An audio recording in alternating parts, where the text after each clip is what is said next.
G'day folks, welcome back to another update for natural gas. Now we had a break of structure overnight and the prices are still declining, so just be cautious of any potential long positions.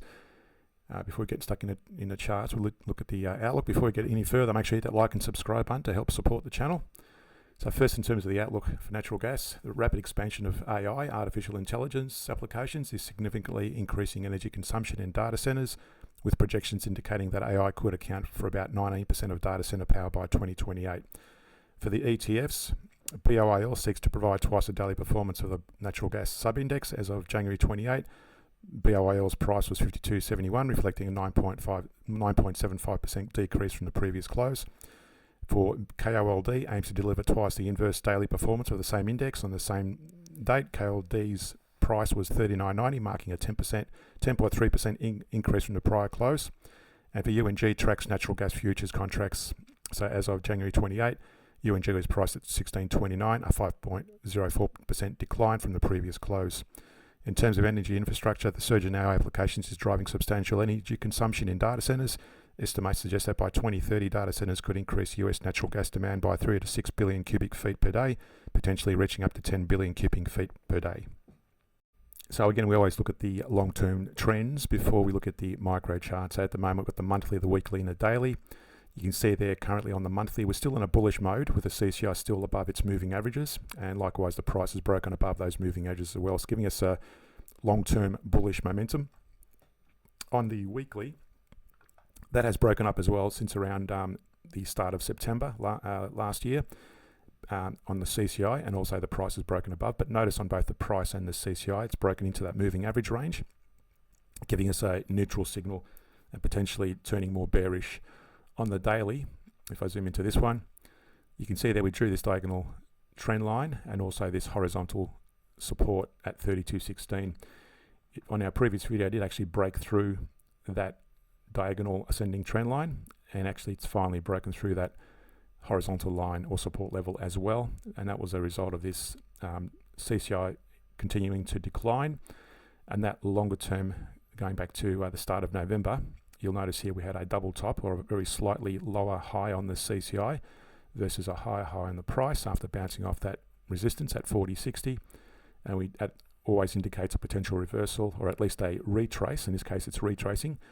I wouldn't say it's a full-scale reversal yet until we see the weekly and monthly also being more bearish. But at the moment, it looks like it's approaching this diagonal descending trend line for further downside. Now, if we go to the intraday charts, if you're trading on the 1 hour, 2 hour, etc., this is the 1 hour chart. You only take trades in the direction of the daily, the higher time frame. So on the 1 hour, let's go back to the 19th of January. So back to this period, you would have taken short entries from here. Now notice even on the micro scale, back here we had a declining lows on the declining highs on the CCI versus higher highs on the price. That actually pulled back, hit our initial target area, and then fell further down. That went well beyond, let's say, look at currently it's well beyond 100% retrace. And the way you measure that is if we take that high there, now we would have taken it back to that low there.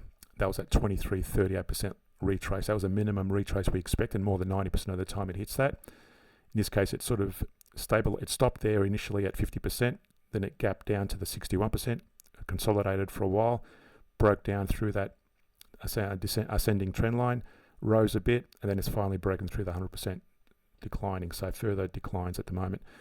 Now we had a little bullish divergence here, higher lows on the CCI versus lower lows on the price. And again, to measure that, you would have taken a Fibonacci from that low going back to that high. You can see that it broke through the 38% level. Let me draw that just to make it a bit clearer. That's a minimum retrace. You can see that it hit the 38% level almost perfectly, and then it bounced further to the downside. Again, as I said, it's broken through that support level at 32.16. Now at the moment, if you look closely, we do have a bullish divergence currently in play. Higher lows on the CCI versus from the same period, lower lows on the price. Now, I don't normally trade these. The way I use these divergences is, for example, going back here. Let me get rid of these Fibonacci's. The way I use these divergence is if I'm going long during this period, and by the way, you probably, let's go back to that. So you can see there on the daily, you would have been going long. So if I'm going long during this period, then you start seeing a pullback. Obviously, you would have sold it when it hit that, in the short term, you would have sold it when it hit that moving average range on the CCI as per the strategy. Remember the strategy, sorry, I'm just jumping all over the place, but let me just explain the strategy one more time for those new to the channel. The strategy is when the price and the CCI are broken above the moving averages on the daily, that's indication you go long on the lower time frames. So on the hourly here, you would have taken a long position there. When the CCI broke outside of that moving average range, the price was already hovering above the moving average, so you would have taken a long entry there, and you would have closed out the first position when that CCI broke into that moving average range. Actually, you might have closed it out there as well. You re-entered it and closed it out again there, and then re-entered it on that one. That would have been a false break. You would have gotten it on that high, and you would have stopped it out as soon as it hit that moving average range. That's basically the strategy. So assuming you went long here, going back to what I was saying earlier, assuming you're going long here and you didn't close out the position, then at the very least you should have closed it out when the CCI hit that moving average range.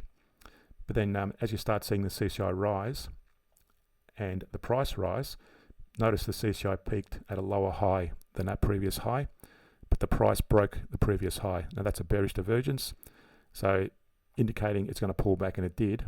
So you would not have taken the long trades even if the daily was indicating long positions, which it wasn't, but let's assuming it was, you would have avoided taking long positions until you started seeing the daily also become long in its direction. For BOIL, we've got lower pricing on the monthly below its moving averages, and there's no CCI for it, so let's consider that a bearish trend. On the weekly, we've still got this bullish divergence still playing out.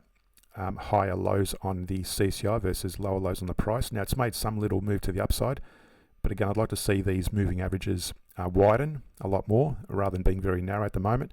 And notice also the price has pulled back as well. So again, weakening on that, if you want to call it a bullish move, it's weakening. So just be cautious about going long on the weekly. In fact, you wouldn't be going long on the weekly based on the monthly trend if you're following on the higher time frame. On the daily, you'll notice here it's actually broken through below that moving average on both the CCI and the price, giving us a bearish signal. So if you're trading on the intraday, you only take short trades on the intraday. Now, in terms of where this may stop, let's look at it. There's no divergence here that I can see on the daily. So let's draw a Fibonacci on this one. Go back to that low. You can see there it's perfectly poised on that 61% level on the daily. Now, that could bounce from there, of course, or it can continue down. We can't tell from here. So that's why we look at the longer term trends and see if we see any sort of indication of a divergence or any other indication. If not, then we look at the micro charts. So let's ignore that for the moment. We look at the micro charts, and you'll see here it's actually broken below this diagonal ascending trend line. So again, we only go short based on the daily. But notice as well on the micro chart, the 1 hour chart, we've got lower highs on the CCI versus higher highs on the price, and this actually broke to the downside, and that's still declining. So again, there's no bullish divergence I can see on the 1 hour chart. So at this point, going short only with these positions. So for KOLD, now that's actually broken below the moving average range on the price on the monthly. There's no CCI for it on the monthly, so bearish move on the monthly. On the weekly, it's a very strong downtrend on the weekly, but notice we had a nice big pullback to the upside, but again, still bearish overall on the weekly. I'd like to see this break higher than those moving averages on the CCI to be more bullish like it was back here. So bearish on the weekly, which means you only take short trades on the daily. Now at the moment, the daily is broken to the upside on the CCI, and it looks like it's about to break above the moving average on the price chart as well. So you would have taken, during this period on the weekly, you would have taken these short positions on the daily, and that would have been a nice little trade to take because it didn't break into the moving average of the CCI until there. So if had you got into the, let's draw it. So if you would have entered short on that entry there, on that, let's go back to that, the close of that day. Now you would have closed it out when it hit that moving average range. So it would have been probably, let's be conservative, let's call it up to that one there. So you would have made 41% gain in 26 days of trade on that short positioning. So at the moment, don't go long until you see this break higher on the weekly if you're trading on the daily. And by the way, the higher time frames you trade are generally more reliable than the intraday ones. If we go to the intraday chart, on the intraday you can take long trades based on the daily. So that's showing a slight bullish momentum. The price hasn't broken above yet, but let's consider that a bullish move. Notice on the 1 hour chart, we did have this bullish divergence. So again, always pay attention to divergence. So higher lows on the CCI versus lower lows on the price. We drew our target here, and that target was based on a Fibonacci. And so if you're pulling back to that recent high, that's at 23.38% level. You can see there it's currently in the middle of that range. This can actually obviously continue higher or retrace back to the downside, but at the moment, if I looked at the CCI there, it's still rising. So long trades only. So again, if you're going long during this period, you would still be in a trade there and wait for this CCI to break into that moving average range to close it out if you're going long. So then we're looking at UNG. Now UNG on the monthly is still below the moving average of the price chart, but notice we had the CCI started to narrow its moving average range, a very narrow range, and then it broken above that. So a cautious bullish mode on the monthly, which means you can take, if you're trading on the weekly or the daily, you can probably take some long trades according to the monthly and the weekly. The weekly is also bullish with both the price and the CCI above the moving average. And that's a result of this bullish divergence. We had higher lows on the CCI versus lower lows on the price, and that continues. Again, just be cautious about going long because we've had this retrace to the downside, and at the moment the CCI is also pulling back, and we may see it fall into that moving average range, giving us a neutral signal or possibly even bearish. On the daily, again, you can see there you wouldn't be going long at the moment because the daily's broken to the downside of both the CCI and the price chart. And if we had to draw a Fibonacci on this one, go from that high, I would take it back to that low. It's probably not much difference in the range. You can see there it's near that 50% level of a retrace. And again, we could see a bounce from there, or we could see it fall further. And one way we look at that and potentially judge where it's going to go from there, we go to the intraday charts. So again, is it going to fall further? Well, looking at the hourly, you can see there the CCI is still dropping, and I don't see any divergence. So if we saw a divergence, for example, let's say the CCI was trending up and the price is going down, then I would say we may see a bounce here. But at the moment, because the CCI is dropping, we're probably going to see further declines on the UNG price. Of course, there's no guarantees in any of that, but that's just the general probability we follow. To support the channel more, hit that like and subscribe button and share the video. For added benefits and the cost of a coffee, consider subscribing to the Patreon page where we look at weekly scans of bullish trending shares and insider trades that may have occurred. Thanks again, and see you in the next video.